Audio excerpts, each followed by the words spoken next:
नाशाद रहमली मूसे पुटो आवाज नगर जी दुनिया जे लाइ कीम तारुफ जो मोहताज न आहे। नाशाद तव्हां खे असां पंहिंजे प्रोग्राम में अचण ते भली कार चऊं था। मेहरबानियूं शाब, तमाम घणी मेहरबानियूं, तव्हांजूं मेहरबानियूं ऐं उन्हनि रेडियो पाकिस्तान मिठी जे समूरनि ॿुधंदड़नि जूं मेहरबानियूं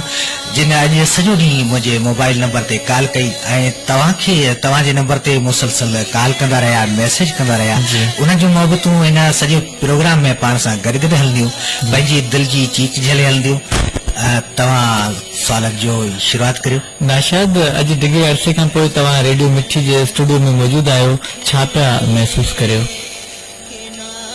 अदा साहब, महसूसात जो हिकु पूरो समूंड आहे जंहिंमें जज़्बनि जूं छोलियूं, ख़यालनि जूं ॿोलियूं ऐं सुंदर सोचनि जूं लोलियूं आहिनि। 5 साल 3 महीना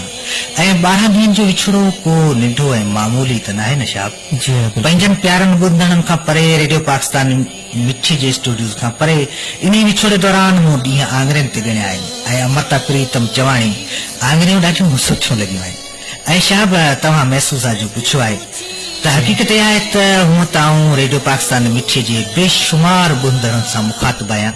पर रखी रखी मूंखे पंहिंजा उहे चिलविला ऐं छेगड़ा लिसनर ॾाढा यादि अची रहिया आहिनि जेके दिलि जे कननि सां रेडियो ॿुधंदा हुआ।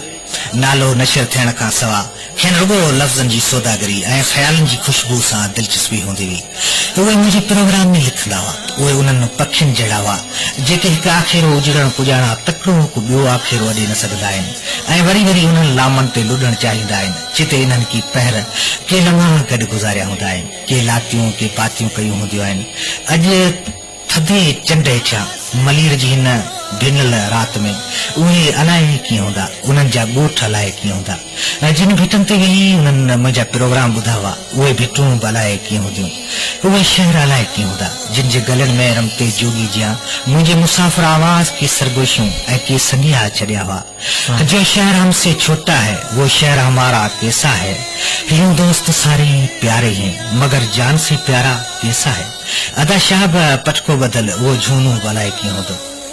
जंहिं रेडियो जो हिकु प्रोग्राम ॿुधी पहिरियों दफ़ो रेडियो ते ख़त लिखियो, जंहिंजो लफ़्ज़ लफ़्ज़ रोहिड़ी जो गुल ऐं जुमिलो जुमिलो बांसुरी जी सदा हो, उहे अखियूं भलाए कीअं हूंदियूं जेके रेडियो जो हिकु हफ़्ते बाद प्रोग्राम ॿुधी रोई पवंदियूं हुयूं। उहे आङुरियूं भलाए कीअं आहिनि जेके तिखा तिखा मैसेज लिखंदियूं हुयूं, ॾाढियूं फुर्तीलियूं हुयूं शाब। ऐं उहो खोबरू ऐं जज़्बाती नौजवान भलाए कीअं आहे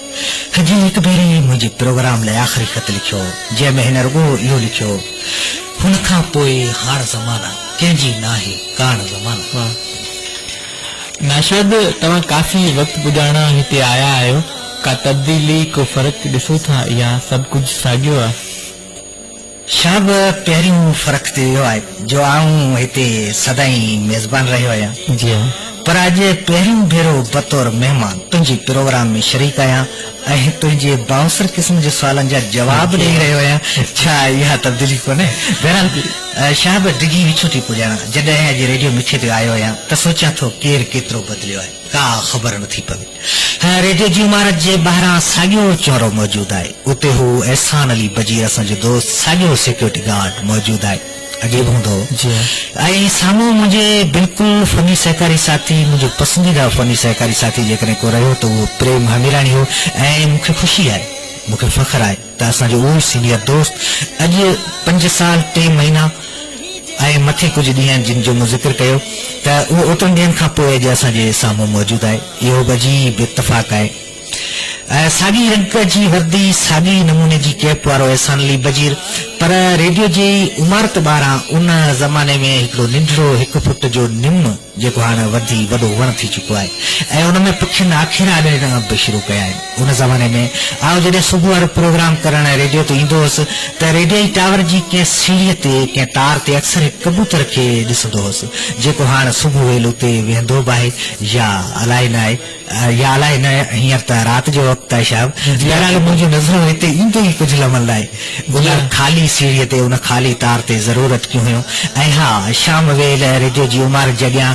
गुज़रंदड़ पकी रोड ते हिकु मस्तानो छोकिरो जुमे जी शाम मुंहिंजो मुंतज़िर हूंदो हो ऐं अक्सर हुजत वारी ढाटकी में पुछंदो हो ऐं चवंदो हो बल्कि छा चवंदो हो शाम चवंदो इहो हो त नाशाद रामली अॼु तव्हांजे प्रोग्राम में मुंहिंजो नालो ज़रूरु ॾेई इहो अलबिलो ऐं मस्तानी छोकिरो भण लाइ किथे आहे शाब सच पुछी त वक़्तु बदिलियो आहे घणो कुझु साॻियो न आहे रहियो असांजा साथी असांजा सहारा असांजा प्यारा सभु हिकु हिकु थी असां खां परे थींदा रहिया आहिनि कंहिं असांखे विसारियो आहे को असां खां विसरी वियो आहे केर केतिरो गॾु रहियो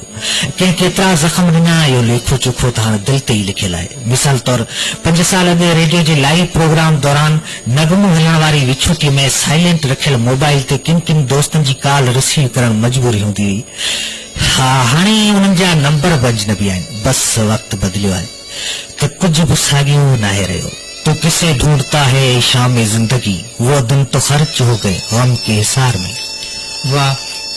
नाशाद यादूं त माण्हू कॾहिं बि भुलाए नथो सघे ज़ाहिर आहे जीअं इदारे सां तव्हां रहिया तव्हां तमामु वॾो टाइम ॾिनो त माण्हू विसारे ई नथो सघे नाशाद काफ़ी दोस्तनि तरफ़ां तव्हां खां पुछियल सुवाल असांखे मिली रहिया आहिनि असांजी कोशिशि हूंदी त बामक़सद ऐं संजीदा सुवाल प्रोग्राम जो हिसो बणिजी सघनि हीउ सुवाल पुछियो आहे रोइड़ारो लंजा खां असगर लंजो पुछे थो त तव्हांजी नंढपण किथे गुज़री ऐं तव्हां नंढा जेको नंढपण में तव्हां किथे पढ़िया अदा मुंहिंजो नंढपण मुंहिंजो जनम भिटुनि जी भर में अकनि जी घाटनि झुगटनि सां घेरियल ॻोठ मलेजो तड़ में थियो नंढपण वालदीन जे लाड कोड में वॾेर खे ॿार जीअं गुज़रियो अलबत्ता मुंहिंजा मुश्किला नंढी हूंदे ई अजीब हूंदा हुआ पुटनि पोयां डोड़ण झिरकियुनि जा आखेरा फोलोरण खां वेंदे शौक़ियत तौरु हर हलाइण बकरियूं चारण जहिड़ा ख़र्च वॾेर खे मिज़ाज सां अणठे कंदड़ हुआ